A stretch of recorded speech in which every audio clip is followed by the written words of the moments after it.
сонсогч үзэгчдээ энэ 7 хоногийн weekly show ихтэй бэлэн болсон байна. Та бүхэн надтай хамтаагаарай.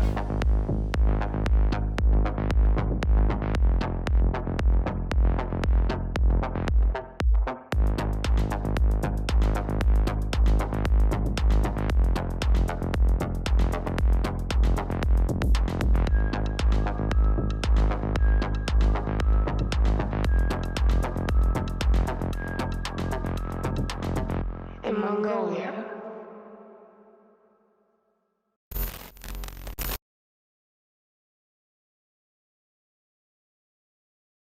Манай өнөөдрийн нэвтрүүлгийн ерөнхий ивент тэтгэгчээр High Job-ийн маань ажиллаж байна. Баярлалаа. За энэ 7 хоногт маш олон сонирхолтой үйл явдлууд боллоо. За тог тасарсан. За тэр бол үргэлжилж байна. За дээрэс нь нөгөө Баян айлын хүүхдүүдийн зодоо модооны шүүх хурал болсон хүмүүс ч яа баян хүмүүс гээд тэгтээ тэр чинь бүр 1.5 тэрбум төгрөг өгсөн ч гэх шиг те. Тэгээ ер нь өштэй монголчуудад зодоо хийхэд хизээч нэг талын буруу гэж байхгүй ш. Хоёр тал хоёулаа буруутай байдсан шүү. Ер нь зодоон дээр. За тэгээд 7 хоногийн төгсгөлөөр ингээ гадны англи шантаач мантаач хүмүүст одоо мөнгө төгрөг өгсөн гэл ингээд амар олон үйл явдлууд боллоо. Тэгээ бүгдээрээ энэ 7 хоногийн мэдээгээ эхнээс нэгээр үзцгээе. Энэ 7 хоногийн ихээр нэг ах хүүгийн бичлэг гарсан. За энэ яадаг хүү юм бэ гэхэлэр ингээ годамжаар яваад нөгөө машины одоо дүрм зөрчиж байгаа машинууд торгуул тавьдаг ахын тухай бичлэг гарсан. Нэгнээс эхлээд би өдөрт 100-аас 200 машины зур. Нэг өдөрт 200-аас 200 машин. Тэгээ энийг мөнгөөр бодох юм бол нэг өдөрт нэг хүнээс би 20 мянгаар торгуул тавихтай 10% гэж 2000 засан торгуул 1 мянган машинаас авах хэрэгтэй. 100 машин гэж чи би өдөрт хамгийн багт 2 сая төгрөгийн ажил хийж байгаа байхгүй. Мөнгөний төлөө би энэ мөнгөд авахч яваагүй. Хамгийн гол нь энэ аппликейшнийг би одоо өөрсөнд ингээ одоо ингээ харж харуулдаг. За би одоо энэ одоо харж гинүү хүлээгээд авсан гэж байна. 102 аппликейшн явуулсан. Одоо энэ машины зургийг ингээ гараад ирнэ. Сая энэ зогсоолсон пүрүүс 30 машин ингээ тавьсан энэ цаана хүлээгээд авсан байна. Дараагийн өнөөдөр явсан өнөөдөр чи ингээд 20 машин ихнийг шийдвэрж энэ хүчингүү гэж ингэж гарч ирд энэ хүчлээ дарсан зураг. Өнөөдөр чи бодоо хэдэн машины зөрчил явуулсан бэ? Өнөөдөр ингээд 30-аад машин дарсан байна. Воо энэ ах чи ямар амарлаг мөнгө олдг юм бэ те энэ ч бүр тэтгэврээс юу тэтгэвэр хараа суугаргүй болцсон шүү дээ энэ ах чи.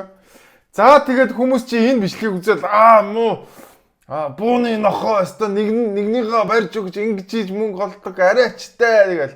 За тэгэл энэ ахын бичлэг энэ 7 хоног ч хүмүүс ч нөгөө яг зураг авч яхад юм уулгаж хардаа яг ингээ биднийг матчихээн матаасных монголчууд бивинэ матдаг гэл ингэжсэн. За миний хувьд бол тэгж бодогдсон шүү. Та хэд энэ хүнээр матуулмааргүй бол дүрм зөрчгөл болж байгаа. Өөрсдийнхөө орк дүрм зөрчдөг байдлаа тэ энэ хүний буруу мэтэр ярьж байгаа ч л өөрөө биднийг ямар төвшөнд байгааг харуулдаг байгаа шүү дээ. Бүгдээрээ Нямбатар шиг бити дүрм зөрч манайхаа. Тэгэл болоо. Тэгэх юм бол энэ хүний камеранд өртөхгүй. Тэгээ ер нь гадны орнуудад бол ийм л юм л шүү дээ. Хөгшчүүд нь бол байнгын ийм комплейн асуудлууд байнга тавьж идэг те ингээл энчнээс ингэчлээ, энд ингэчлээ, байнгын өргөдөл бичиг гомдол явуулж идэг. Тийм учраас тэр нийгэм нь өөрөө хууль ёсоо дээдэлдэг ийм нийгэм байт юм билээ. Тэгээд энэ ахыг бол би үнэхээр их хүндэлсэн. Энэ ах байгаа учраас маш олон хүмүүстэй за нөгөө нэг ахад торгуулахгүй юм шүү гэдэг тэр бодол тэр хүнийг анхны хотын соёлтой хүн болгож хувиргаж байгаа байхгүй юу. Тэгэхээр энэ хүний одоо хичээл зүтгэл тэ маш сайн байна. Тэгээд дээрэс нь одоо хичээл зүтгэлийн бас мөнгөөр үнэлдэг ус нь бүр сайн байна. Тэгээд дүрмээ зөрчгөөл болчих тэгвэл энэ хүнээр торхуулахгүй хүмүүсээ. Манай өнөөдрийн нэвтрүүлгийн ерөнхий ивент тэтгэгчээр High Job цагийн ажлын аппликейшн ажиллаж байна. Биднэрт ингээд нэг ойр зургийн ажил хийх хэрэгүүд гардаг штэ. За одоо юу гэдгийг те school police хийлгэх, за цагийн зөөгчийн ажил, за магадгүй юм зөөлгөгч гэдэг юм уу те. Иймэрхүү жижиг цагийн ажлуудаа өдрийн ажиллаж байсан болно те. Та бүхэн High Job-оор орж хийж болно. Дээрээс нь 7 хоногийн дотор High Job-ийн маань 20 мянган ажил хайж байгаа, тэгээ цагийн ажил хайж байгаа, нэг удаагийн ажил хайж байгаа хүмүүсийг бүртгэсэн байгаа. Тэгээд бүртгэхдээ ийм Монголиогоор бүртгээд Дээрээс нь тодорхой онлайн сургалтанд хамруулаад тэнцэнээсээ шалгалт аваад зөвхөн шалгалтандаа тэнцсэн хүмүүсийг л энэхүү аппликейшнаараа одоо та бүхэнд ажил зуучилж байгаа гэсэн. Гадны орнуудад бол иймэрхүү аппликейшнууд маш их байдаг. Монголд анх удаага ийм аппликейшн орж ирж байгаа юм байна. Хэрвээ танд яг одоо нэг удаагийн ажиллах хүн хэрэгтэй бол яг одоо HiJob аппликейшн руу ороод та өөрт хэрэгтэй хүнээ олоорой. HiJob нэг удаагийн ажлын аппликейшн.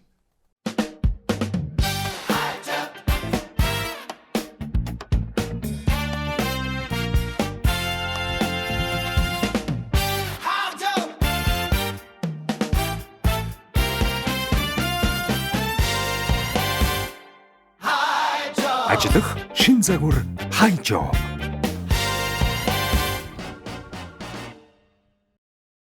Өнгөрсөн 7 хоног жинго тог тасралттай бөө юм болсон. За тэгээд 7 хоногийн төгсгөлөөр бол ямар ч байсан нөгөө 100-ха зассан гэдэг сайн мэдээ сонссон. Гэтэл 7 хоногийн сүүлээр гай газар дороос гахаа модон дотроос. За нөхцөл байдал юусан гэхээр бид нар урд нь ярьж лээсэн тест дөрөв дээр нэлээд эрсдэлтэй ажиллаж байгаа.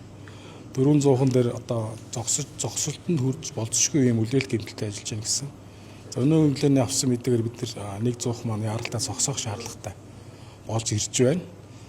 За яг ямар нэг хэмжээгээр бид нар аврын байдалд ажиллаж байгаад орооны 29 цаг хүртэл 100 одоо төр барьж ажиллаж байна.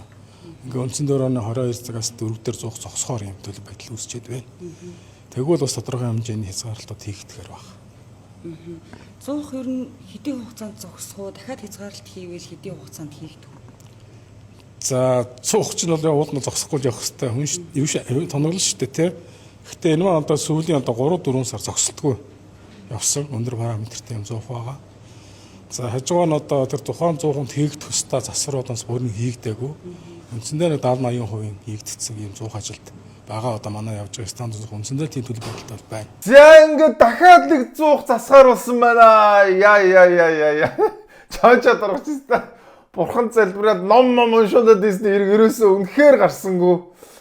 За тэгээд одоо дахиад нэг 100-ыг унтрахад 48 цаг хэрэгтэй болно. За тэгж жагаад дахиад одоо 100-ха засварлана гэдэг ийм мэдээ сонсогдсон. За тэгээд ер нь бол энэ 7 хоног жинго дахиад тог таслана гэдэг бол ойлгомжтой болсон. За дээрэс нь бөөрөлжүүдийн цахилгаан станц дээр нөгөө нэг нүүрснийхээ чийгшлиг тооцоог өгөөс болоод өндөр хэмээ одоо хүүтэнд нөгөө нэг нүүрснүүд нь ингээд бөөнрөө бөөгнөрөөд хөлтөд. За тэгээ энэс болоод дахиад бараг 100 гаруй мегаваттын дутагдлалд орсон гэдэг ийм явсан. За ингээд одоо ерөөсөө хүмүүс ч бүгдээрээ арайч те болио гэж одоо өнгөрсөн 7 хоногийн нөгөө нэг шүүмжлүүд явсан да. Амьд нүүрсээ салах гэдэг нэг тогны юунд орон гэрээ шилжүүлсэн ч одоо бүр өнгөрөөд. Эргээд одоо тэр 100 руу нүүрс рүү ордог юм яа.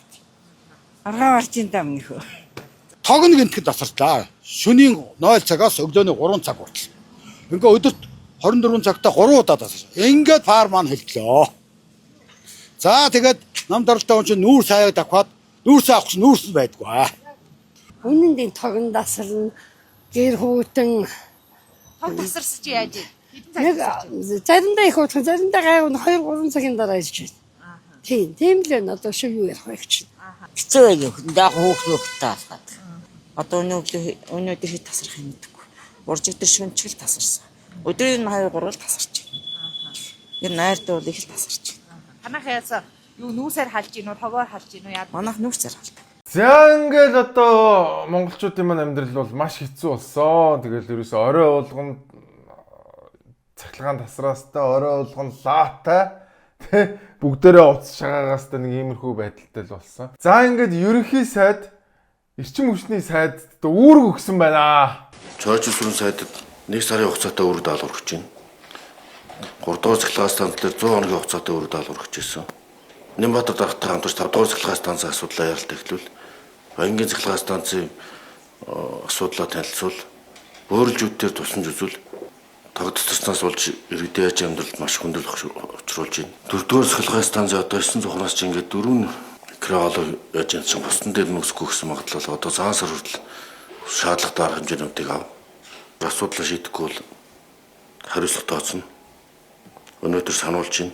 За ингээд зам шатар дараа 1 сарын хугацаатай одоо үүрэг даалгавар өгсөн 1 сарын дотор энэ асуудлуудаа шийд, арилга, зуух муухай зас тэ энэ тог мөг тасалдгийг одоо болиул гэдэг ийм арга хэмжээ өгсөн. За ингээд хэргийн эзэн хингэргийн төхөр чойжо дарга маань одоо үүрэг даалгавраа авч гарч чичээд юу гэж ярьсан өдрийг сонсъё. Яг 100 хоногийн дотор энэ асуудлыг одоо чигчилж янзлах гэж.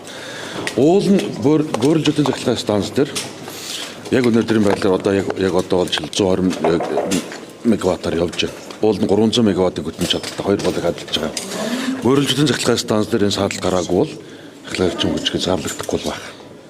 Тэгэхээр энэ засгийн газрын ерөнхий сайдын энэ албан даалгавар яг албан ёсоор ингээд тэмдэглэл болоод гараад бичгээр авсны дараа та бүхэн нэмэлт мэдээлэл өгье. 100 хоногт асуудал шийдэх боломжтой.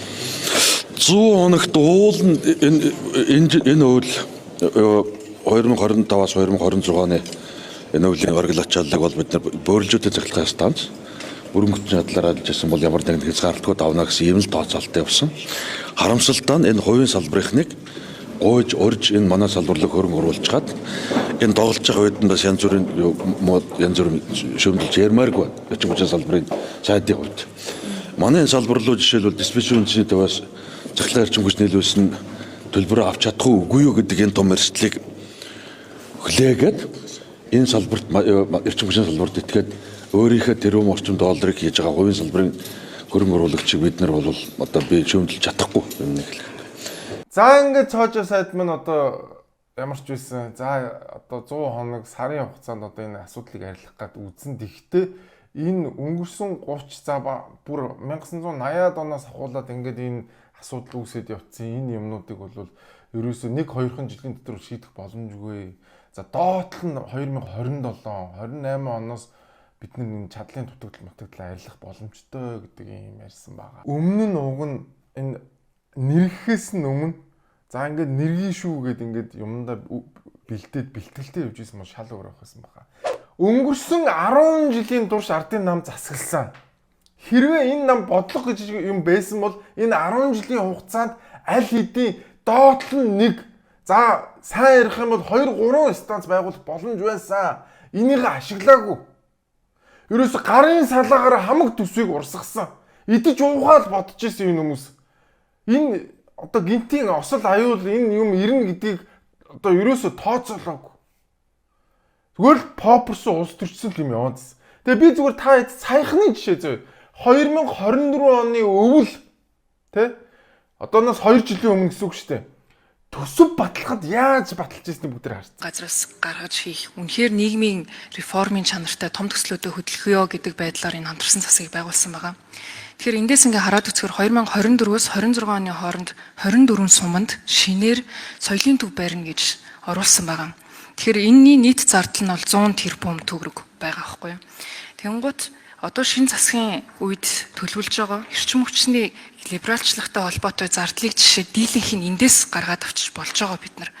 Тэгэхээр ингээд нэг суманд соёлын төв барина гэдэг чинь ганцхан бариа зогсохгүй энэний дараагаас нь улсын төсвүүдээр урсгал зардал нь гээл маш их мөнгө гараал явдаг. Бид нар энийг бүгдээрээ мэдж байгаа. Тэгэхээр бид нар одоо энэ зардлыгаа зарцаагаад шилжүүлэх байдлаар одоо жишээ нь оруулах боломж байгаа юу гэдэг нэг асуулт байна. Соёлын төв жишээ авах юм. Бодвол та Улаанбаатар хотод төрж өссөн хүүхд юм шиг байна. Хөдөө гадаа явдггүй юу? Хөдөө суманд очихоор энэ соёлын төв гэдэг чинь тэр сумын ард түмний цугладаг ганц газар байдаг шүү дээ. Одоо норм нутгаас сонгогдсон гишүүд очихоор соёлын төв нь хаана вэ гэж хамгийн дөрөнд хайгаалт явдаг. Улаанбаатар хотын иргэд соёлын үйлчлэгийг авах болохоор их гоё театрт очиод соёлын үйлчлэгийг авдаг. Суманд очихоор одоо та тэгээд бүх соёлын төвүүдийн зогсоож яваад яах вэ? Нөгөө давуу татж байгаа тэгээд тэн дээр кино үзэх үү? Гадаа цуглаж байгаад одоо соёлын үйлчлэгээ үзэх үү? Тэгэхээр төсвийн хөрөнгө оруулалт энэ төсөв төр өөрөө ард түмэнд өргөх ёстой. Ялангуяа нийгмийн суурь үйлчлэгээнүүдийг одоо энийг чиглэсэн яг хүн дагсан ийм хөрөнгө оруулалтын бодлого байд юм аа. За энэ 2 жилийн өмнө өрнсөн яриа. Гэхдээ энд соёлын төв барьж яхаар хэдэн зуун тэрбумаар соёлын төв барьж яхаар Эрчим хүчиндээ хөрөнгө оруулчвал яасан бэ гэсэн чинь нөгөөдг нь тэнэг хариулт хариул нэг мангардуу хариулт те. Миний дүү хөдөө амьдрдаггүй болохоор мэдэхгүй. Наад эрчим хүчний реформ чи яггүй. Энд ч ингээ хүмүүс суман дээр соёлын хэрэгцээг хангах гэдэг ингээс сууч 2 жилийн өмнө. За тэгээд Цэнгүүн гүш энд нь юу гэж хариулсан гэдэг юм сонс. Ер нь энэ соёлын төвтэй жишээ болгож татаж хэллээ л дээ. Бид нар ингээд хараад үзэхэр нийслэл хотод маань хүн амын минь дийлэнх маань амьдарч байгаа. Тэгэхээр нийслэл хот төдийгүй би эрчим хүчний тухай асуудлыг дөнгөж сая дурдж хэлсэн л дээ асуултандаа. Тэгээ байж хаар ингээд нийгмийн чин чанартай бид бүгднгийнх нь суманд амьдарч гинөө хотод амьдарч гинөө ялгаагүй бүгдэнд нь хамааралтай байгаа эрчим хүчний салбар руу хизээч мөнгө хийхгүй яваад байсан хэрнээ өнгөрсөн хугацаанд маш олон бүтээн байгуулалтуудыг бол хийгээд явчихсан байдаг. Тэгэхээр бид нар өнөөдөр хамтарсан засгийн газар байгуулад ийм нийгмийн чин чанартай том реформодоо хөдөлгөе гэж байгаа учраас бид нар зарим төвчж болох зардлуудыг 1-2 жилдээ төвчж хагаад сүүлд нь дараа нь одоо орлуулах байдлаараа хийх боломжтой болоод ирсэн тохиолдолд гэдэг байдлаар тэгэхээр нөгөө нэг төслүүдийн тааж гисэн өмнө хэлжсэн ач холбогдлоор нь хэдүүлээд дараалуулад үзье гэж хэлжсэн. Тэр яг энэ дээрээ хараад үзэх хэрэгтэй гэж бол бодож байна. Яа, бүр яг өнөөдрийг харсан юм шиг хэлсэн биш үү те. Ямар амар. Тэгвэл бид нар энэ соёлын төв барьж ирснээс над эрчим хүчний салбар руугаа мөнгө хийхгүй мүгээл өөрхий хэлээдсэн. Энэ залуу гişүүн бижиж ямар амар хэлсэн мэн. Тэгээ энэнийхээ дараа бас нэг мэсэн ба. Энэ нөгөө чухлын дараалал гэж юм байна уу? Жавхлан сайдаа танд. Соёлын төв барих ёстой мó? Эсвэл бол энэ эрчим хүчний салбар руугаа мөнгө хийгээд энэ одоо өнөө маргаашгүй салбараад унахад бэлэн болцсон байгаа энийг 100 муухай янзалж авахгүй мó гэдэг асуултыг асуусан. Гэтэл өөдөөс нь ингээ нэг тэнэгдүүх юм яриад ястай санал нийлэхгүй байна. Соёлын төв нь илүү чухлаа гэж сууж. Соёлын төв бол чухлын чухал яагаад чухал вэ гэхлээр дарга нарын хамгийн их тендер шахаа хийж мөнгө олдог тийм зүйл байгаа. Монгол улс хичнээн мянган соёлын төвтэй чиглэлтэй ёо мэдэхгүй. Бүр сүулдэ тоогоо алдсан. Жил болгон соёлын төв барьдаг ерөөсөө ингээл хүнтэй ч хүнгүү чамаагүй соёлын төв л бариад байдаг. Зарим аймаг дээр бүр 2-3 соёлын төвтэй болсон сургууль. Соёлын төв барих тоолн тэнцээ бас нэг дуучин нэг шүлэг уншдаг нөхөр за тэгээд тэнцээ нэг юм одоо цэвэрлэгээ хийдэг гэдэг ингээд соёлын төв нээх болгонд тэнцээ дахиад бүтэц үүсээд нөгөө нэг төсвийн зарлах чинь нэмэгдчихэд ийм байна. За тэгээд харж байгаас 2 жилийн өмнө хэлээл хэлсэн байна. Тоогоогүй. Эрчим хүчний залбар наа 100 муух чи ямар амаатай соёлын төв баринаа л гэж орлоодсэн. За дээрэс нь ер нь энэ одоо эн чинь ингээд төсөвгээд ингээд айгүй том мөнгө явж байгаа тий. Бид нэр ингээд яагаад чухал юмдаа зарцуулахгүй байна. За яг энэтэй холбоотой ингээд өнөөдөр ингээд бид нар тоогохгүй байгаа тий. Гэтэл энэ одоо тансаг хэрэглээ нь одоо ямар хуу байдалтай байгааг бүгд харж. Төсөв байхгүй гээд хэд хоног гар хумын суусан төрийнхэн өөрсдөө энэ жил 200-аас 300 сая төгрөгөөр үнэлэгдэх Land 300 Patrol маркийн 2025 онд үйлдвэрлэгдсэн тансаг зэрэглэлийн тээврийн хэрэгслийг худалдан авчээ. Аймагуудын засаг дарга нараас эхлээд төрийн олон байгууллага доод тал нь 300 саяас дээд тал нь 17 тэрбум төгрөгөөр ийм үнэтэй автомашинуудыг энэ онд худалдан авчээ. Land Cruiser 250 автомашин 27 ширхэг, Land Cruiser 300 маркийн автомашин 10. За шинэ загварын Patrol маркийн Y63 машин 10 ширхэг гээд 78 ширхэг автомашиныг 26 тэрбум төгрөгөөр нийлүүлжээ. За тухайлбал Ховд аймгийн засаг дарга өнгөрсөн 2 дугаар сард 900 сая төгрөгөөр Nissan Patrol маркийн 3 автомашиныг худалдан авсан. За харж байна уу? Эрчим хүчний салбар руугаа мөнгө хийж нөгөө засах хөстөө 100-аа засаагүй мөртлөө бүгдээрээ том Land, Lexus тэг том Nissan-ы 200-300 сая үнэтэй машин хэдэн тэрбумаар нь аваад унцдаг. За тэгээд энэ ч саяны яригдж байгаа ихэнх аймагуд дандаа барьцит аймагуд байгаа. Өөрсдөө төсөвт мөнгө оруулдаггүй. Тэгсэн мөртлөө маш их үрлэгэн зардалтай. Өөрсдөө одоо баялаг бүтээн байгуулахгүй мөртлөө бусад аймагуудаа барьциталж амьдардаг мөртлөө ийм амар үрлэгэн. Та бүр үнэхээр юу гэж хэлэх гэж ойлгохгүй нэр. За тэгээд дээрээс нь за боли те сургууль цэцэрлэг гэж ерөөсөө өдөр шөнөгүй ярьдаг шүү дээ. Гэтэл энэ сургууль цэцэрлэгээ одоо энэ орон нутагт яаж үрдгийг бүгд харцгаадгүй. Сайн байцгаана уу? Хүсгэл аймаг Баянзүрх сумын ерөнхий боловсролын сургуулийн хүүхдүүдийн суралцж буй орчинг танилцуулах гэж байна. Манай сургууль маань үнэхээр хүйтэн байдаг. Жишээлбэл самар арчдаг ус нь хөлдөж өгсөн, бас шил арчигч бодсон бүртэл хөлдөж өгсөн үнэхээр хүйтэн орчинд бид нар суралцдаг.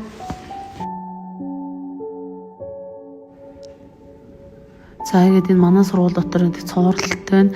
За ингээд би сургууль дотор байж хаад сургуулийн гадна талын орчин ингээд тэнгэр ингээд харагдж байна. Тэгээд тэрээр маш их салхисан гэдэг ингээд сургуулийн коридороор явж байхад ингээд гадаа байгаа юм шиг ийм маш хүүтэн байдаг. За бид нар ингээд хичээлдээ суухдаа ингээд гүртгтэйгээ зарим маань ингээд малгайтайгаа сууж идэг. За энэ мэдээлэл зүйн кабинетд хичээл орж байна. Ингээд хүүхдүүд ингээд малгай оролтоогоо ингээд хичээлдээ ингээд зөндөө ингээд зузаан давхарлаа, зузаан хувцастай суусан ч гэсэн бид нар ингээд өдрийн турш суудаг болохоор маш их даардаг. За ингээд бүх ангиуд маань ингээд бүгдээрээ аль ч анги руу орсон ийм гүртгтэйгээ малгайтайгаа суудаг. Юу вэ? Нөгөө нэг өдөр шөнөгөө яриад нөгөө тэр яг вэ суман дээр л одоо ерөөсөө юм барин суман дээр сургуу сум тэгсэн чинь харж байна. Хар өвлийн хүүтнэр эдэр өсөө хүүтнэр ингээд цаашаа тэнгэр харагдчих шин. Амар байгаа. Тэгээд дээрэс нь нийт сурагчдын 85% нь бөөрийн өрөвсөлтөд энэ хүүхдүүд бүгд өвчтөй болчихно. Нөгөө нэг төсвийн мөнгөөр 10 жилийн турш хэдэн их найдаар сургууль барьлаа, соёлын төв барьлаа гэдэг ийм л байдалтай. За дээрэс нь сая энэ Хөвсгөл аймагт өнгөрсөн зун зам тавьсан юм байна. Ямар чанартай зам тавьсныг бүгд хараа. За би та нарт 10 сард билүү ашиглалтанд орсон, шинээр ашиглалтанд орсон замыг бас харуулъя, байгаа байдал царайг харуулъя.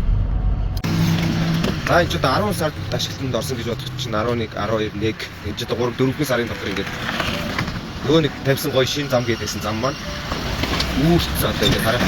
Би бас та бүхэнд харуулъя. Энд ерөөсөө хараа зүгээр л сул хайрг.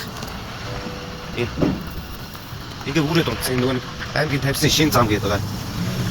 Тэгээ ингээд ард түмний татвар төлөгчдийн мөнгөөр одоо нөгөө тоглосон цаг хугацаа мөнгө ер нь тэгээд авсан компаниуд маань гүйцэтгэлтэй арай л хэтэрхий чанаргүй нүд хуурсан ийм нэг юм балер юм хийхэ болмоор байна оо.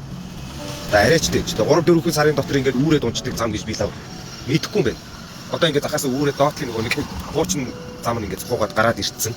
Юу энэ чи өнгөрдөг 10 сард өнгөрдөг намар ашиглалтанд орсон зам энэ юу хийж байгаа? Энэ дахиад татвар төлөгчтэй мөнгө дахиад төсвийн мөнгөөр хийж байгаа. Ерөөсөө ийм л юм болж байна. 10 жилийн турш засаг барьсан. За тэгээ хийж байгаа ажлууд нь төсвийн мөнгөөр хийж байгаа ажлууд дандаа юм. Онгорхоо, цоорхоо 10 сард ашиглалтанд орсон зам нь өнөөдөр ингээ пөргсөн шороо болцсон. Асфальтын зам гэдэг байгаа шүү дээ. Шороон зам биш юм. Тэгсэн мөртлөө хамгийн чухал priority болох нөгөө нэг үндэсний аюулгүй байдалтай холбоотой эрчим хүчний салбартаа мөнгө хийнэхлээр яах юм бэ миний дүү чи хөдөөний амьдрал мэдэхгүй байна. Соёлын төвөө барина гэж суугаад байгаа. Үнэхээр аимшигтай. За тэгээд дээрэс нь цахилгаан дулааны үнийг чөлөөлнө гэхлээр бас чөлөөлүүлэхгүй. Яагаад гэхлээр юмны үн өснө, инфляцид нөлөөлнө гэдэг. Тэгэд энэс болоод олон жил цахилгаан дулааны үнийг барьснаас болоод юу болсон бэ гэхлээр эн чи ямар ч хувийн хөрөнгө оруулалт орж ирээгүй. Нөгөө л нэг хэдэн аль 1960 70 80 онд баригдсан аль хэдийн одоо нөгөө эдлэгээн дууссан нөгөө нэг уурхаанууд л аль нөгөө 60 70 80-аад онд байгуулагдсан аль хэдийн нөгөө ашиглалтын хугацаанд дууссан хэдэн цахилгаан станцуудаа л додомжиж явсан. За энэс болоод бас өнөөдрийн байдал үүссэн. За яг энэнтэй холбоотойгоор одоо эрчим хүчний чиглэлээр судалгаа шинжилгээ хийдэг бас энэ чиглэлээр багшилдаг үлэмжгээ залуу амар гоё одоо point хэлсэн бэл. Тэрийг өдрөөс бас. Гэхдээ эрчим хүчний салбар бол инфляц барьдаг байгууллага биш. Монгол банкны ажил واخгүй. Тэр төгрөгийн ханшны хяналт гэж асуудал бол сангийн яамны асуудал واخгүй. Эрчим хүчний салбарын ажил биш. Тэгэхээр энэ миний бодлоор энэ төрлийн асуултыг бол сангийн яамнаас дээр нь бас Монгол банкнаас асуул зүгээр ах. За дээр нь бас энэ бэлэн мөнгө тараагаад байдаг засгийн газраас асуул бас зүгээр ах гэж бодож байна. Эрчим хүчний салбарынхан бол энэнд бол ямар ч буруу байхгүй гэж хариулах байна. Шулуухан хариулж шít. Үнэ, браво. Ерөөсөө энэ төв банкны сангийн яамны энэ улс төрчдийн хийх ёстой ажлыг хэрвээ ингээл цахилгаан дулааны үнийг чөлөөлчих юм бол юмны үн өснөгөл ингээл хүчээр барьснаас болоод өнөөдрийн байдал үүс. Энэ ёо бүр яг энэ салбарын үн амар гоё хэллээ те бүр энэ бол бидний ажил биш ээ. Энэ юмны үн өсгөн янз бүр болчихно гэдэг. Энэ бол тэр хүмүүсийн ажил. Тэгэд энэ ажлыг те энэ салбараар хийлгэснээс болоод өнөөдөр ус үндэстнэрээ хөлтгöd бэлэн болчихсон. Энэ бол үнэхээр харамсалтай. За тэгээд одоо тог тасарж байгаа 9 шүдийн болж байгаа. Одоо шинэ төрлийн фобианууд үүсэж гинэ. Цахилгаан хязгаарлах хуваар цагаа баримтлахгүй байгаа нь асуудал болж байна. За зарлагдсан цагтаа цахилгаан тасрахгүй байснаа гинт унтрах эсвэл тасарсан цахилгаан хуваард заасан хугацаанд эргээ ирэхгүй байх тохиолдолд автагдах болсныг иргэд бухимдан шүүмжилж байгаа. За үүний улмаас хуваар нь цахилгаантайгаа хамт ирж хамтдаа алга болдог гэх явдлал олон нийтийн дунд газар авч эхэллээ. За дулааны цахилгаан станц 4-ийн 7-дугаар зуухны гэмтлийг засварлан дууссан ч үргэлжлүүдийн цахилгаан станцын нүүрсний хангамж тоглолцсноос цахилгааны хязгаарлалт өнөөдөр ч ийхүү үргэлжлэх болж Нийслэлд цахилгаан хязгаарлалт 10 хоног өнгөрлөө. Сүүлдээ цахилгаан хязгаарлалт гинтээ осол биш тогтмол хөтөлбөршгөл иргэд хүлцэнгүй хүлээж авч байна. Урд нь цахилгаан тасарлаа гэвэл гайхдаг байсан бол одоо харин өнөөдөр хэдэн цагт унтрах гэж урьдчилан таамаглаж утсаа цэнэглэж лага бэлддэг болсон соёл жилжлээ. Зарим иргэн лифтэнд суух айдастай болжээ. Манай ажлын газар дээр бол 5 цагт ирнэ гэчихэд 5:30 бараг 6-гийн үед ирж байгаа тийм тохиолдол байгаа. Тэгээд нөгөө олон давхар байрлал өсгөч одоо шатмат зогсчоод жоохон хэцүү л байгаа шат. Одоо нөгөө 7 цагаас 8 цаг 9 цагийн хооронд тасарна гэжсэн нь тасрахгүй байжгаад орой нэг 10-11 цагийн үед шууд тастаад хайчих жишээ. Тиймэрхүү янз бүрийн юмнууд байна лээ. Ядах нь лефт ажиллахгүй хөгшөө хүнд дээшээгээ даашаа оруулахад бол тэр л их хэцүү байх юм. Өдөр цайны цагт таарах юм. Манай гэртэл 10-аас биш 12-оос 2-ын хооронд орой болохоор 10-аас 12-ын хооронд удирч байгаа. Ер нь бол цагаа барихгүй байгаа ерөөсөө 2-2 цаг хоцрох нь бол энгийн үзэгдэл. Йоо бүр ингэ сюрприз байга сюрприз нь 2-оос тасарна гэсэн 3-оос тасарч байна те. 3-оос тасарсан 12-оос тасарч масраа. Яг лифтэнд ороход яна одоо лифтэнд яг орчвол одоо тасарчдаг болоо, тасардаггүй болоо. Яаж жагаад 16 давхард байгаад байдаг. Яаж жагаад хүн 222-д байгаад байдаг те. Уг нь гайгүй үнтэй байрны амьдраад байдаг. Данс лифтэндээ сууж болдог өстэй. Амар хүнд байдалтай болцсон байна. За тэгээд нэг одоо шин соёл сууж ийн гэх юм уу да тийм ээ. Лифтнээс айдаг шинэ фобиа. За тэгээд дээрээс нь шинэ сюрприз нуудтай байнгын сюрприз нууд амьддаг болж штэ бид нүдтэй амар гоё. За ямар ч гэсэн энэ 7 хоногт ингээд одоо өнгөрлөө. Та бүхэн дахиад л дээ 10 жилийн турш ямар атцаа хийж исэн бэ энэ хүмүүс. Хичнээн 10 тэрбум маань тэр оюун эрдэнэтэй хамгийн урт хугацаанд орог ерөнхий сайд ийсэн 5 жил ерөнхий сайд ийсэн юугаа хийж исэн, юу хийж сууж исэн бэ тэр хүн. Тэгээ өнөөдөр ингээд бүх юм 100 задгаа 60 гарахаа ингээд баларцсан бүгд ингээд гал алдсан. За тэгээд өмнө нь бас одоо сайд хийжсэн нэг нөхөр бас 7 хоногийн сүүлээр гарч ирээд бас нэг тайлбар хийжээ. Чойжин сөрөн сайдтай хариуцлах тоос нэгсний маргаашнаас эхлээл даваа сөрөн мэргэжлийн сайд биш. Станцууд гацаасан гэдэг ч юм уу иймэрхүү бүртгэлгүүд бол явж ирсэн. За энэ нь чойжигийн оронд даваасраа очих магадлал өндөр. Очих юм бол эрчим хүчийг ховчлуулахгүй гэсэн санааны үүднээс л хийж байгаа зүйл. Ерөөсөө л юм зүйл. Ер нь тэгээд эрчим хүчийг ч надаас өмнө тойлд нь хөргөж байгаа л илгээр нь нэвтүүлээл тэгэл ард иргэд аж ахуйн нэгжүүд энэ аргыг баруулж байгаад л одоо ховчлдог ийм технологи явд юм байл л. Тийм л зүйл явж шít.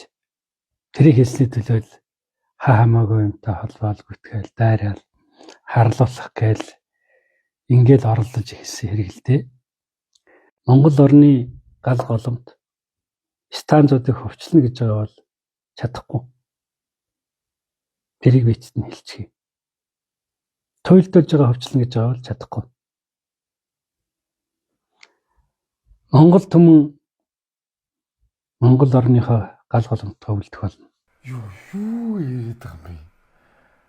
Энэ хайл хийдэ энэ салбар бүр ингээд дампуураад Бүр ингээд бүр аим шиг болцсон багт чинь юу яриад байгаа. Яг даваа сүрэнгийн өөрийнх нь яг л нөгөө хийдэг мэх. Нөгөө байнгын шантаа тэгээ байнгын бусад хүмүүсийг ингээд дарамтлагдаг, айдсаар удирддаг тий. Тэгснэ тэрийг амар их орон чимшгээр шаадаг. Тэр нөгөө мэх явж лээ. Одоо энд хүмүүс хууртга болсон шүү дээ. Нэг пенза хэдэн удаа тавих гэсэн юм бэ даваа сүр хаа. Хангалттай энэ пенза тавиад та өчнөө сайд хийлээ. Өчнөө жил улсын хурлын гишүүл одоо болно шүү дээ. Бүхэл бүтэн ингээд улсаа та өөрөө сайд нь байсан хүн тий. Тэгэд энэ улсаа өнөөдөр ийм байдалд хүргэсэн хүмүүсийн нэг нь өөрөө мөртлөө өнөөдөр дахиад худлаа шаагаа сууж байгаа гэж. Гэхдээ одоо энэ стандартуудыг ямар амтнд хувьчилж авах юм бэ?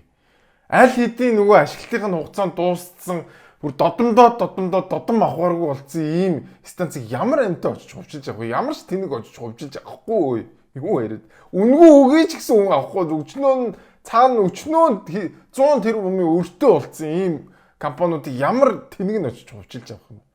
Дахиад нөгөө нэг шантаажладаг, айдсаар удирддаг нөгөө юм ингээд явсан. Та бүхэн сая харсан бах те өөрийнх нь сонгогдсон тойргийн тэр зам нь ямар байгааг харсан баг. Тэр өөрийнх нь сонгогдсон тойргийн сумын сургууль ямар байгааг харсан баг те. А гэтэл манай даваа сүр байх тэр тойргоос хичнээн жил сайхан сонгогдлоо. Одоо бяслагны үйлдвэртэй цахилгаан байхгүй ч гэсэн бяслагны үйлдвэртэй Монгол улс. Хөвсгөл аймаг. За мэдээж одоо дархан мэх. Тэгээд дархан мэхээ дахиад хэлээд гэхдээ энэ мэх бол орохгүй хаа одоо хүмүүс аль хэдийн энэ мэхийг мэддэг болсон, ойлгодог болсон. Тэгээд бяслагны үйлдвэртэй ч бид нэр цахилгаангүй байна. Даваас руу. Skytel компани цагаан сарын урамшуулал хэмэр дээдэлсэн Монгол урамшуул эхлэхэд бэлэн болсон байна. Та 7 хоног болгон iPhone 17 Pro Max хожих боломжтой. Дээрээс нь 2026 оны дэлхийн аврагт явах боломжийг Skytel-ийн та бүхэнд олгож байна. За тэгэхээр яах вэ гэхээр би та бүхэнд хэлээд өгье. 9,000, 11,000, 14,000, 21,000-ын дижитал картаар та бүхэн дансаа цэнгэлэх тоолондоо урамшууллын оноо цуглуулах юм байна. За та энэхүү цуглуулсан оноогоороо 7 хоног бүр iPhone 17 Max хожих боломжтой гэсэн. Хамгийн гол нь 7 хоног болгон штэ манайха. 7 хоног болгон учраас энэ бол одоо iPhone 17-г өөрийн болох магадлал бол маш өндрөө гэсэн. За мөн нэмээд та бүхэн дата картаар уцаа цэнэглэх бүрд нэмээд танд 24 цагийн дотор ашиглах дата ирэх өгдөг юм байна. Та Skytel-ийн шинэ хэрэглэгч болох, хосолсон хэрэглэгч болох, та төлбөрөө төлөх, за тэгээд дата картаар дансаа цэнэглэх бүрдээ 2026 оны дэлхийн хөл бөмбөгийн аваргыг шалруулах тэмцээний одоо очиж үзэх эрхийг хожих боломжтой болох юм байна. За тэгээд 2 хүн шалгах юм байна. 5 сарын 21-нд энэхүү 2 хүнийг Skytel-ийн Facebook-ээр лайваар шалгаруулна гэсэн. За харин 7 хоног болгон та бүхэн iPhone 17 Pro Max хожих боломжтой юм байна. Тэгээд Skytel-ийн цагаан сарын урамшуул хэмэр дэлдсэн Монгол эхэлж байна манайхаа. Хэмэр дэлдсэн Монгол идэвхтэй оролцоороо та урамшууллын оноогоо Skytel-ийн аппликейшн болон вебсайтаас ороод шалгах боломжтой байна.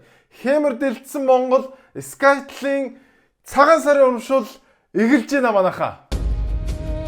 Мөнх тэнгэрийн доор хэмэр бадрах заяатай. Мөрт орчлонг дэнслэх урд хүчний нүргэнтэй. Монгол бүхийн яр хуурын их шигт өнгөлөөстэй. Мөнхөд дуурсах түүх эдний зүрхэнд сийлэстэй. Хэмэр дэлдсэн Монгол галмар жилийн сар шинийн урамшуулал.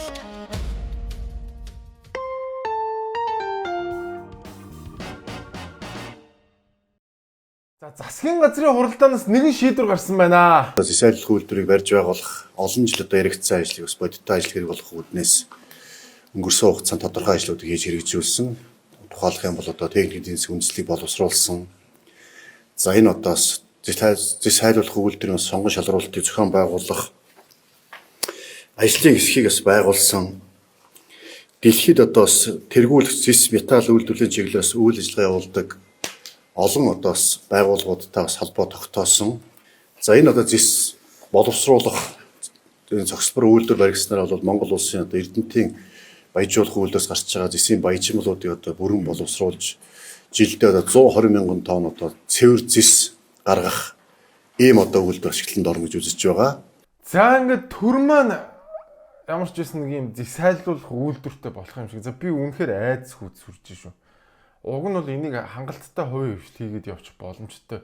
Яагаад гэвэл хэрвээ ашигтай бол тэнцээ ямар нэгэн байдлаар хөрөнгө оруулалт орж ирэл явна.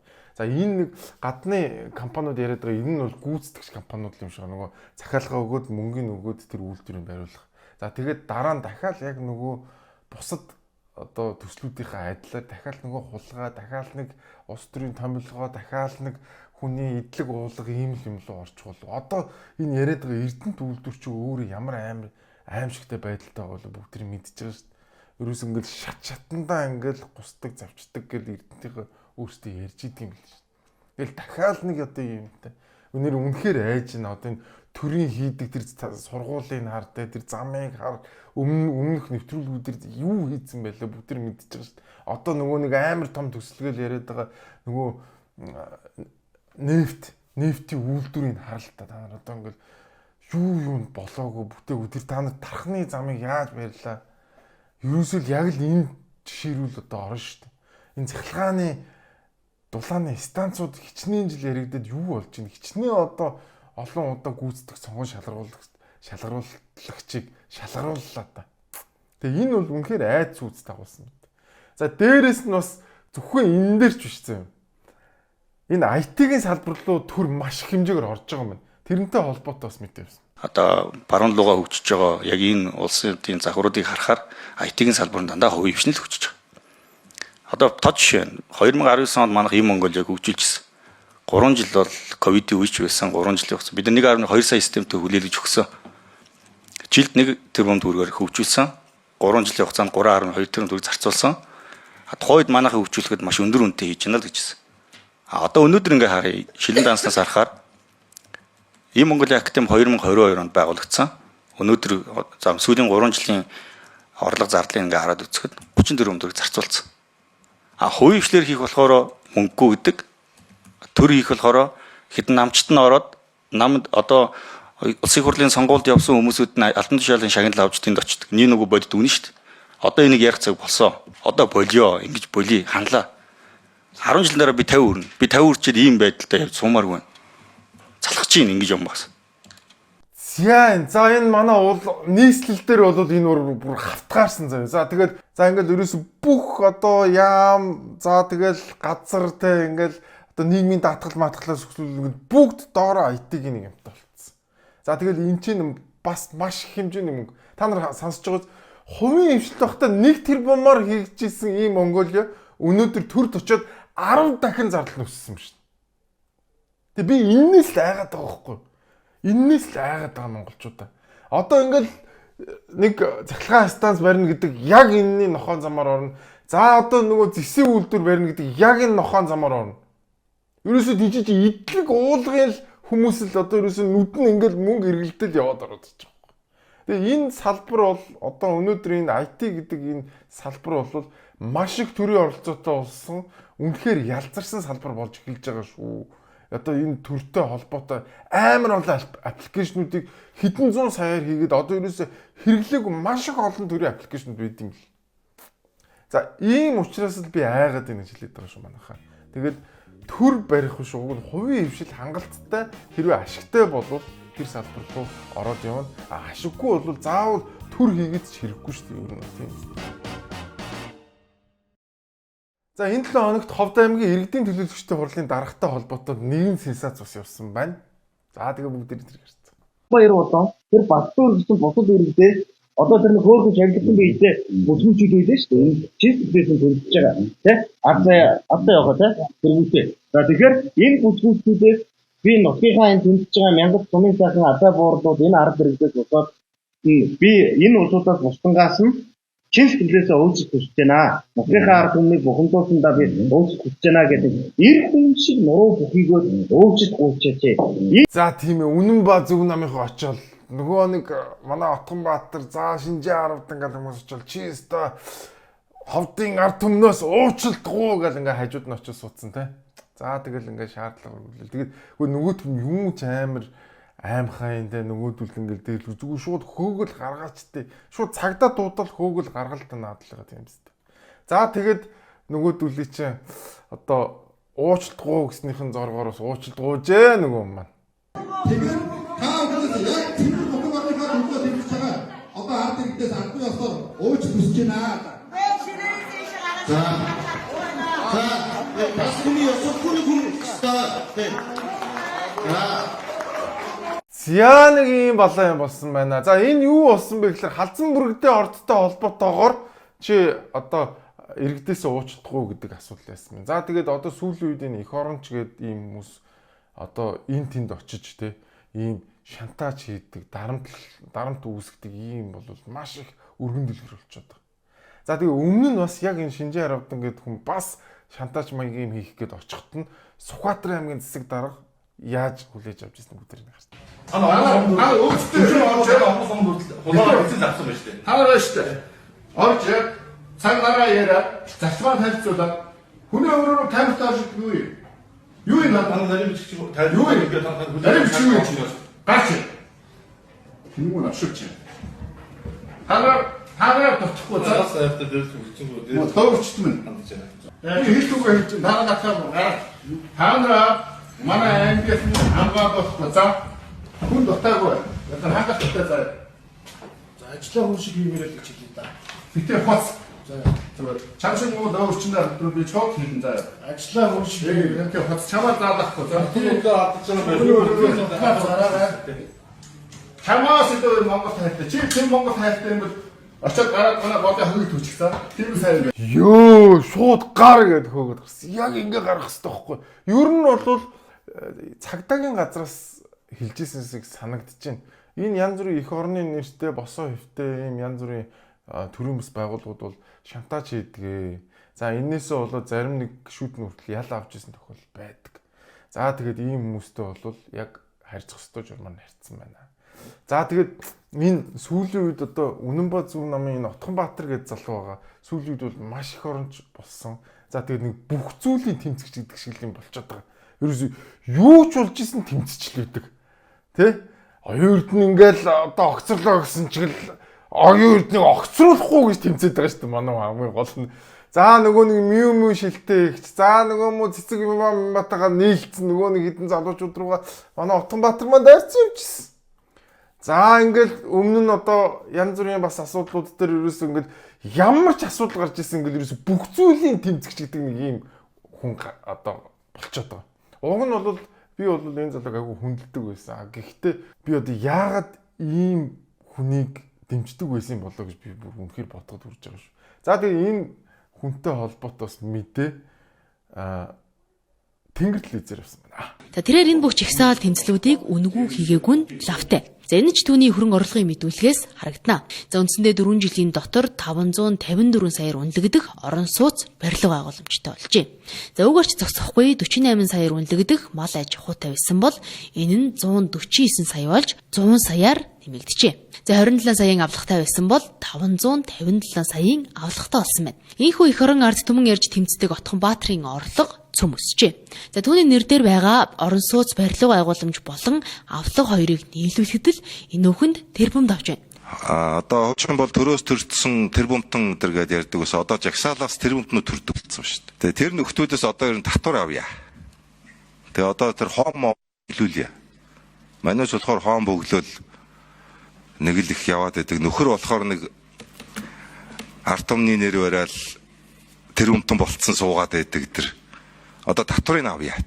За ингээд манай Отгонбаатар маань тэрбумтан болж та бүхэн санаж байгаа бол манай тоныг гээд нэвтрүүлэг ингээд гэр хороололд гэр дотор ингээд хүмүүсийг үрээд хийдэг байсан саяхан санаж байгаа. За тэгээд тэмцэгч усноос маш их хурдтайгаар баяжсан. Одоо сүүлдээ өөрөө тэрийг одоо ингээд гайхуулах гал тэгэр миний машин ингээл хойно нэг Lexus байж байгаа шиг миний машиныг ингэчлээ гээл Land 300 ерөөсөн машина сольж ундаг болсон те ингээд за хүн бол яаж ч мөнгөтэй болсон байж болно. Гэхдээ гол нь энэ мөнгийг зүгээр бусад хүнийг долоосныхоо төлөө те зүгээр улс төрчдийг хамгаалж те эсрэг жагсаал хийснийхээ төлөө авсан байгуудыг гэдэг ийм харамсал миний дотор явж байгаа шүү. Ингээд улаан цайм дарга нарыг өмөрнө.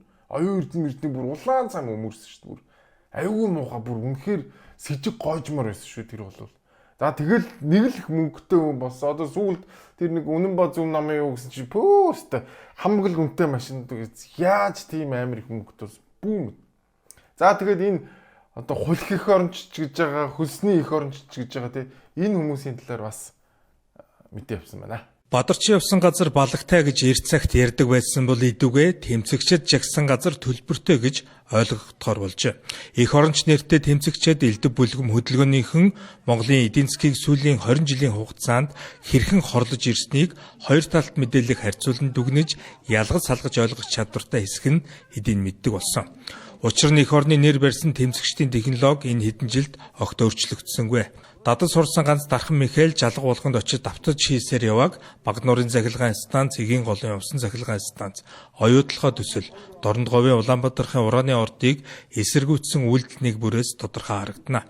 Ялангуяа Улаанбаатарын ураны ордыг эсэргүүцэж өрнүүлсэн акц, ургийн гажигтай түл, байгаль орчны сүрлээр сүрдүүлэх арга нь халдсан бүрэгтэй дээр усны тусал мэт давтагдж буйн санаандгүй давцал бишээ. Сайтар ажиглаад харуул улс орны экспортын орлогыг тэлэх том төслүүдийг хацаагчд нь гарын 10% багтах хэдхэн нөхөд байдгийг хэдийн бүгд таних болсон. За яг үнэн те. Ерөөсөө энэ их оронч тэмцэгч гэдэг нэртэй хүмүүс дандаа улс их орныхоо эсрэг хорлох үйл ажиллагаа явуулдаг. Одоо тэр ховдод байгаа тэр халдсан бүрэгтэй хорд бол гацрын ховор элементийн хорд. Эн чи ямар ч ураан байхгүй гэл ингээд бүхэл бүтэн албаны байгууллагаас ингээд шинжээж томлоод ингээд бүхэл бүтэн сонсгол хийгээд ийм байхгүй гэж тогтчихл байгаа гэл. Ямар ч боловсрал байхгүй. Тэгэл тэрэн дээр нь ирж ингээд шоу хийгээл хүн амтан бүхэлзүүлдэг ийм бүхэл бүтэн ингээд айрн үс. Тэрэнд нь итгэдэг тийм масс бий болцсон. Хамгийн амин. Тэгээ тэр масс нь өөрөө ямар ч боловсрал авахгүй. Зүгээр л та бүхэн зүгээр чат GPT рүү ороод газрын ховор элемент гэл хайхад гараад ирж шүү дээ. Уг нь бол. За хамгийн тэнэг нь юу гэхээр манай Отгонбаатар яадаг гэхээр хоёрын эднийг огцруулахгүйгээд ганцаархнаа жигсаал хийжсэн зэ бүр хамгийн амин. Ганцаархнаа бүр ингээд бүр жичрээд бүр ингээд би бүр ёо ямар амир юм бэ гэж. Өнөөдрийн энэ бүх энэ эрчим хүчний хямралт байдалтай 5 жил засгийн газар суучаад нэг ч цахилгаан станц бариагүй энэ хүнийг ингээд хамгаалаад байж. Гэтэл нөгөө талд нь Монгол улсад хэрэгтэй одоо тэг бүтээн байгуулалт, хөрөнгө оруулалт уурхаг очиж зогсоохгүй байж. Тэгэд энэ яг хэний талд ажилладаг юм бэ? Тэр нь бол үнэхээр ойлгомжгүй, тодорхойгүй тэгсэн мөртлөө нэг л хүн баяждаг, нөхөрл баяжаад идэг. Эсрэгээр нөгөө ховд нь улмал ядуураад, улмал цалин багасаал, улмал паразит аймаг болоод. Тэгээ бүх юмны тэмцэгчдээс болгоомжтойгоор зөвхөн энэ Отгонбаатар гэдэг бол зүгээр нэг л симптом шүү. Маш олон хүн байгаа. Бүх юмны тэмцэгч болцсон явж байгаа. Бүх юм дээр дуурж идэг, бүх юмны тэмцэгч болцсон. Дандаа улс төрчдийн жадны үзүр болцсон явж идэг. Ийм лайвчд тэмцэгч нэртэй хүмүүс маш олон байгаа шүү хүмүүсээ. Тэгээд эднээс болгоомжтой байгаарай.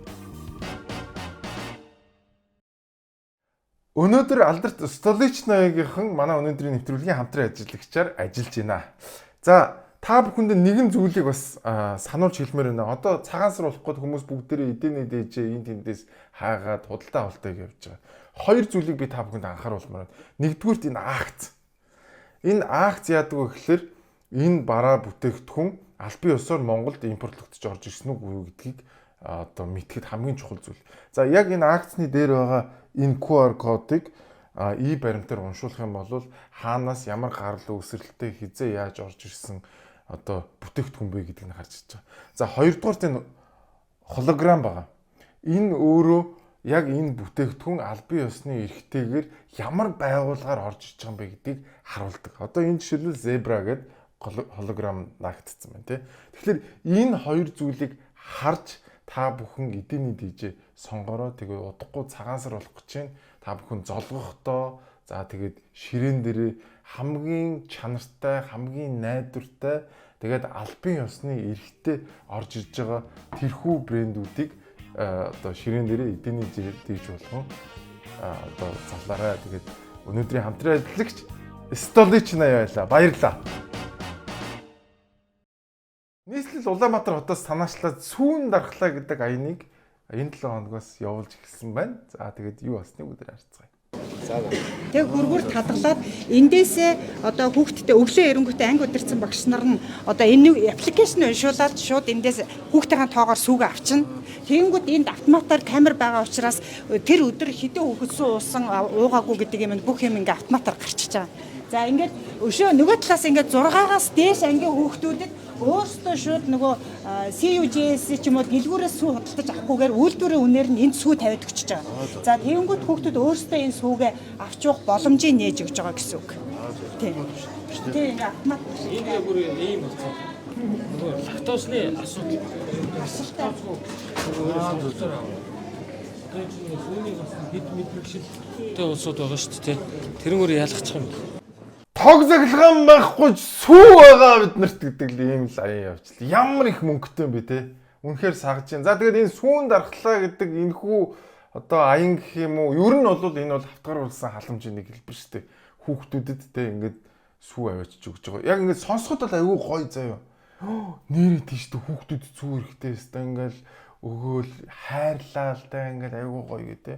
А гэтэл цаанаа энэ бол маш том одоо ялцралыг авчрах ийм л зүйл болж байгаа. За яаж вэ гэж те.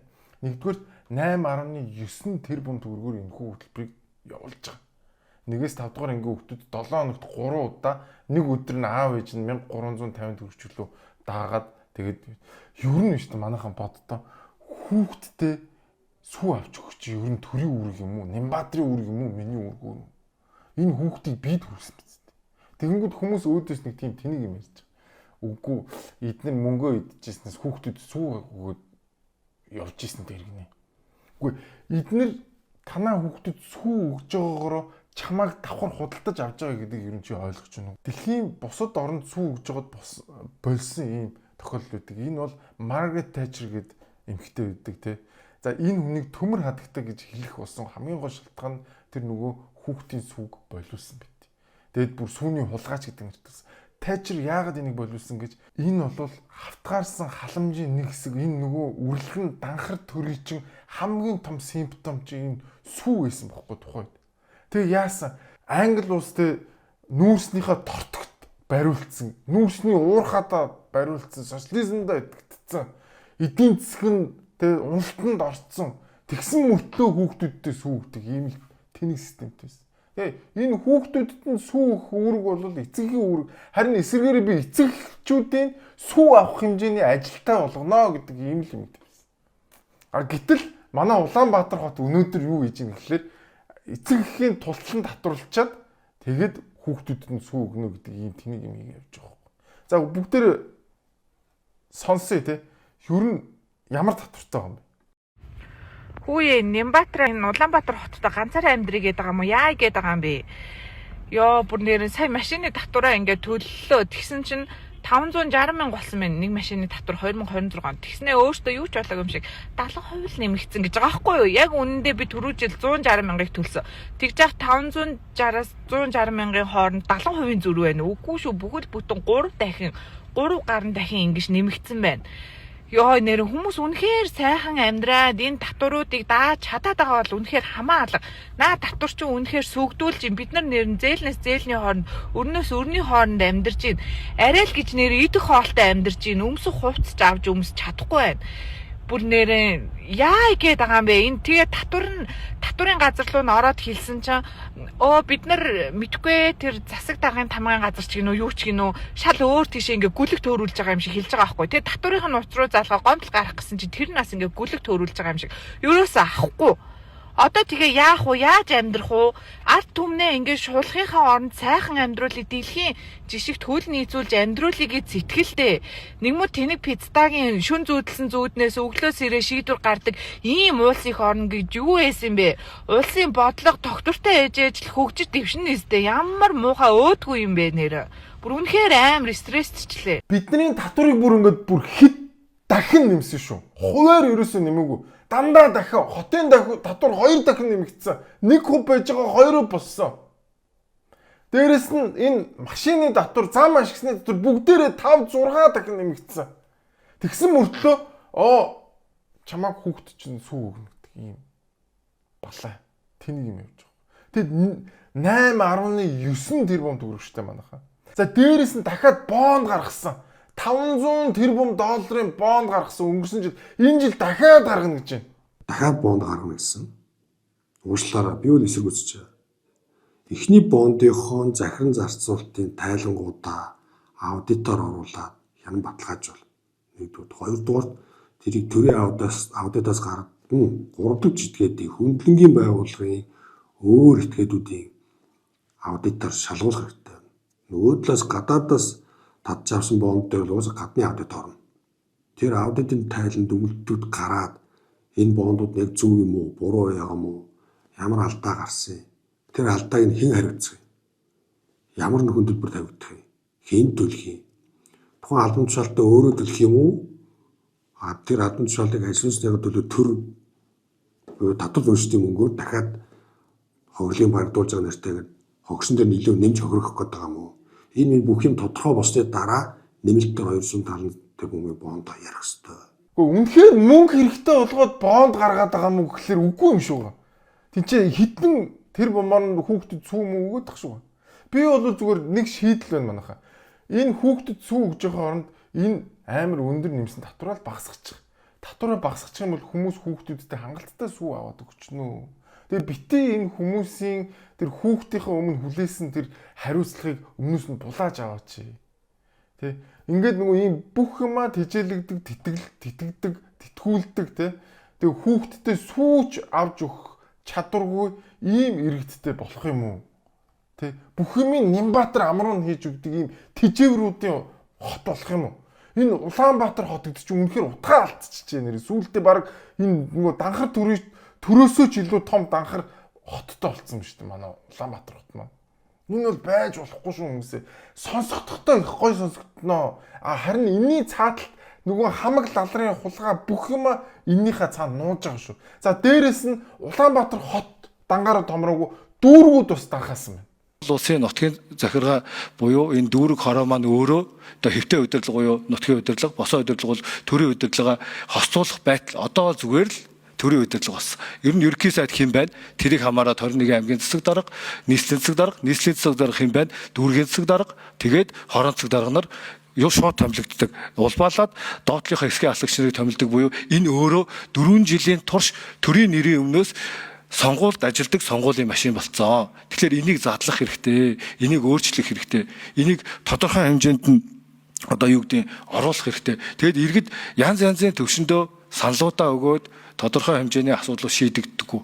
Одоо жишээ нь би өөрөө ажилласан Сүхбаатар дүүргийн иргэдийн төлөөлөгчтэй хуралд 2 удаа сонгогдоод ажилласан. Иргэдийн төлөөлөгчтэй хурлын төлөөлөгч хэсэс ялгаагүй. Ер нь бол намайг 20-24 онд ажиллаж байхад нийт 35 төлөөлөгчийн 20 орчим нь хорооны засаг дарга, тэгээ тодорхой хэмжээнд орон нутгийн өмчт компаниудын одоо удирдлага, тэгээд орлогч гэх мэтлэн дүүргийн засаг даргын зөвлөх гэх мэтлэн ер нь бол эндээс юу харагдж байна вэ гэхээр нөгөө төлөөлөх ёстой байгууллага маань өөрөө гүйцэтгэх эрх мэдлийн байгууллагатайгаа яг нэг болцсон, ажил олгогч болцсон. Йоо, юу гэсэн юм бэ те? Ерөөсөө Улаанбаатар хотын төсөв 5 дахин томорсон. 5 дахин томорсон. За тэгээд одоо сүүлдээ ингээд одоо ч нөгөө бэрн амтагтаа зөв хүмүүсийн мөнгө цалингч нэмж өгч үзлээ. Одоо бүхэн хүүхдүүд нь сүү өгнө гэж байна. Бидний татварыг багасгаач. Та нар одоо болооч.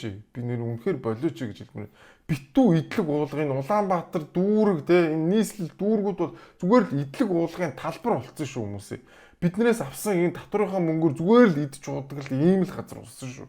Одоо тэрийг бүгдээр маш сайн бодороо тэгээд энэ сүү гэдэг бол хатгааруулсан халамжийн хамгийн том хэлбэр. Тэгээд дээрээс нь чамааг доромжлоод байгаа чи ерөөсөй ойлгохгүй байгаа байхгүй юу? Чи бол хүүхдтэй сүүж авч өгч чадваргүй тэнэг новшгүй гэдгийг чинь чамд хэлээд байгаа байхгүй юу? Тэгээд би чамааг татварлана, би чамааг татварт чинь татварлана. Тэгээд тэр татварсан мөнгөөрөө би танаа хүүхдэд чинь 7 хоногт 3 удаа сүү авч өгнө л гэдэг ийм л концепт явж байгаа. Сонсогдохдоо их гой сонсогдно. Цаанаа бол ялзрал явж. Тэгээд цаана дахиад тендер явна. Дахиад дээр мөнгө явна. Дахиад өөрсдөндөө ойрхон үнэний ферм, сүүний аж ахуйнуудыг дэмжинэ. Дахиад энэ шудраг бос өрсөлдөө өгүүлснэ. Дахиад хин нэг даргаыг авилгалтах хэрэг гарна. Дахиад энэ сургуулиуд сүү нийлүүлэхийн тулд чанартай чанаргүй нь мэддэхгүй баахан сүүний компаниуд орж ирнэ. Ингээд энэ бүхэл бүтэн том ялзарлын эхлэлийг тавьж байгаад хүмүүс юу ямар гоё юм бэ? Стогой санаачлаг байна. Хүүхдүүд сүүтэй болж ингээд сууж байгаа. Ийм ялзарл явж исэн учраас Маргарет Тэтчер Англид явж исэн тэр хүүхдийн сүү гэдэг энэ зүйлийг болиулсан. 1980-ад оноос хойш Англи улс эдийн засгийн хувьд харин эсэргээрээ өсрөнгөө хөгжсөн байт юм байнамаа. За тэгээ бид нар ингээ халамжлуулсаар л байх юм бол бид нар улмал амьдрах чадваргүй. За харин эсэргээрээ халамжилж байгаа гэдэг нэртэй тэр дарангуулагчд хамгийн их оноо авч тэр дарангуулагчд улам илүү их дарангуулах тэр орон зайгаа олж авдсан байгаа шүү. Энийг дэлхийн маш олон түүхээс олж харж болно. Тэгээд сүү гэдэг бол яг үндэ сүү биш. Энэний цаана маш том ялцрал явж байгаа шүү гэдэг та бүхэн маш сайн бодоорой. Манай өнөөдрийн нэвтрүүлгийн хамтран ажиллагчаар MSM Beta Star-ын маань хамтран ажиллаж байна. MSM Beta Star компани албан ёсны эрхтэйгээр оруулж ирдэг Jack Daniel's whisky маань цагаан сарын морин жилийн онцгой limited edition савлгаатайгаар та бүхэндээ хүрж байгаа юм байна. Та бүхэн Асан Арена Хүнүү Моол Мишель Экспортер болж байгаа цагаан сарын үзэсгэлэн худалдаан дээрээс авч болохоос гадна Beta Star аппликейшнаараа авч болно. Мөн Sour Liquor Shop-уудаас энэхүү онцгой савлгаатай Jack Daniel's-ыг авч болох юм байна. Энэхүү онцгой савлгаа нь бэлгэлэхэд тохиромжтойгоос гадна таны ширийг илүү гоё чимж өгөх юм байна. Тэгээд Beta Star Jack Daniel's Limited онцгой савлгаатай боллоо. Энэ 7 хоногт улсын хурлын дарга маань одоо аймагуудаар явж байгаа. За тэгээд нэг аймагт очсон байна. За эн чинь юу вэ? Баян хонгор аймагт очсон. За энэ үеэр нэгэн хүний яриа олон анхаарал. Уучлаарсан гээд дээрээс нь жолооч гээд бид цантагийн газар иж нэгжлэг шалгалт хийгээд биднээс мөнгө гарч ирсэн үнэ. Яагаад тэгээд энэ хэргийг одоо ингээд хурдан шийдээд ингээд дуусгаж болох байгаа юм бэ? Нөгөө хэдэн сонголт нэр төвшсөн хүмүүс нь яг нэг гараа ингэ явчихдаг. Тэнгүүд намайг цантагийн газраас ирэл байсаж аваад дууддаг. Мэдүүлэг өг. Би яагаад ингэж гим ийцэн би нэр төвшөөгүй идэл яагаад би өнөөдөр ингэж гимтэй юм шиг энэ одоо цагдаагийн газар өөрийнхөө утас эд хөрөнгийг хураалгачаад ингэж байгаад байгаа би. Үнэхээр гүйж байна. Намайг энэ намын одоо энэ нэг юм хууль бус юмнасаа зүгээр салгаад өгөөч. Би зүгээр хэвээ амьдралаараа амьдрмаар юм. Ямар ч гимгүй би одоо тэнд гэрч юм шиг нэг бодлыг гимтэн чим шиг би тэнд одоо яалах гэдэг ч юм яах гэдэг юм. Яг би яах ёстой бэ? Энийг батар энэ бацуур дараа хоёр сайн мэдчих ёстой. Яа, энэ бол амар. Энэ мэдээж хөөрхий энэ эмэгтэй бол ямар ч буруу байхгүй. Нөгөө нэг хүмүүс нь мөнгө өгж явуулсан мөнгөийг тарааж байгаа л ингээл баригдал баларсан байна. Монгол ардын намынхны бүхэл бүтэн гэмт хэрэг хийсэн юмыг зүгээр л ингээд тайзан дээр ингээл ярьж ин тээ. Тэгээд нөгөө цагдаагийн байгууллагын ч гэсэн нөгөө гол хүмүүстэй нүш энэ нэг хүнтэй л ингээл асуудал ярьж. За манайх харж байгаа өстэй хэрвээ та бүхэн сонгуулаар хин нэг хүний сонгуульд ажиллаад мөнгө тараагаад асуудал үүсэх юм бол чийл баларх нь шүү. Нөгөөдөл бол том дарга нар мөнгөний нөгөөд уснаас цэвэрхэн гарна. Гэтэл хөөрхий ямар ч эрх мэдэлгүй зүгээр л тэнцээ хуулагчаар явж исэн хүн л өнөөдөр одоо болтолтой энэ 2024 оны сонгуул дуусаад энэ 2-3 жил бараг өнгөрөх гэж байна тий. 2 жил өнгөрч байгаад одоо бол цагдаа дээр явж байна тий. Дээрээс нь манай улс төр ямар аимшигтэй ялзарсан байгааг энэхүү бичлэгээс маш томруунаар харж болохоор байгаа шүү. Тэгээд нөгөө мөнгө тараадаг гэл ингээл яриад идэг энэ бол бүр ингээд албажуулаад те бүр ингээд баримтжуулаад ингээд ярьчлаа шүү дээ. Тэгээд энэ бол үнэхээр харамсалтай. Нөгөө нэг 10 жил улс үдирсэн Монгол ардын намын гишүүд хэрхэн гардаг вэ гэдгийг одоо нүүрний багийг хуулсан. Тэгээд хамгийн гол нь өмнө нь бол зүгээр ингээл яриад явдаг шүү дээ. Гэтэл энэ чинь бүхэл бүтэн баримттай. За тэгэхээр бүр ингээ видеотой ингээд ярьсан байна. За тэгэхээр та бүхэн сонгуулиар ямар нэгэн байдлаар мөнгө тараалтанд оролцох юм бол та нарыг ингээл үнсэн тайсан шалтцыг орхиод явд юм байна шүү. Тэгэхээр Монголын улс төр корруптэд ялцралт өртөжээ. Ажиллах шин загвар хайжоо.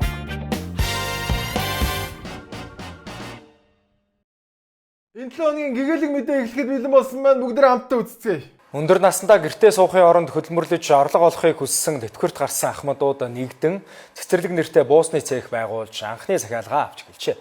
Учир нь ахмадуудад зориулсан ажлын байр тэр бүр байдаггүй учраас ийхүү санаачилсан байна. Уг цехад 30 гаруй жил цэцэрлэгт хамт ажиллаж өндөр насны тэтгэвртээ гарсан багш тоогоочод хамтран ажиллаж байна. 60 нас хүрсэн хүмүүс ажил хийж чадахгүй гэсэн үг биш. Ажлын байраар хангавал ажиллах хүч бэлэн байна гэж тэд ярьлаа. Өдөржингөө энэ дотор шуугаад өдөр өнгөрч айгүй хурд өнгөрнө. Нэг мэтгэл орой болчихно. Өмнө гэртээ авах чинь цаг хараад одоо юу болж ийн гэдээ утас ухаардаг байдаг бас одоо тийм байх боллоо шүү дээ. Сайхан ажилтаа болсон одоо ингээд нас нөхдөд уриалаад бид нар болоогүй шүү дээ. Бид нар бол өчнөө их юм хийх нас нь дуусаагүй байхгүй. Яагаад ч тэтгэврт гарч байгаа юм шиг санагддаг. Яагаад тэгэхээр тэр хүмүүс чинь мэдлэг туршлага зөндөө ариун шүү дээ. Тэднээсээ хөгжүүлээд цааш нь өшөө ажил олгогч нар байдаг болоод дэмжиж ажиллавал ахмадууд юм хийшүү. Ер нь хийн. Тэгээ ер нь хүн бол одоо гэртээсээ бол одоо би өндөр насны эзэн гэдэг бодлоос бол салах хэрэгтэй юм би. Хинд ямар авьяас юм ямар чадвар байна уу? Ямар хүсэл сонирхол байна уу? Түүнийг даахын зүйтэй байна л гэсэн бодолтой байна. За баяр хүргэе. Ямар гоё юм бэ? Бүгдээрээ тэтгэврт гарсан ч гэсэн бизнес хийгээд мөнгө олоод ажил хийгээд цалин аваад явж байгаа юм байна. Тэгээд энэ ихч нэртэй баяр үргээ цэцэрлэг гэдэг нэртэй бууцны цех юм байна.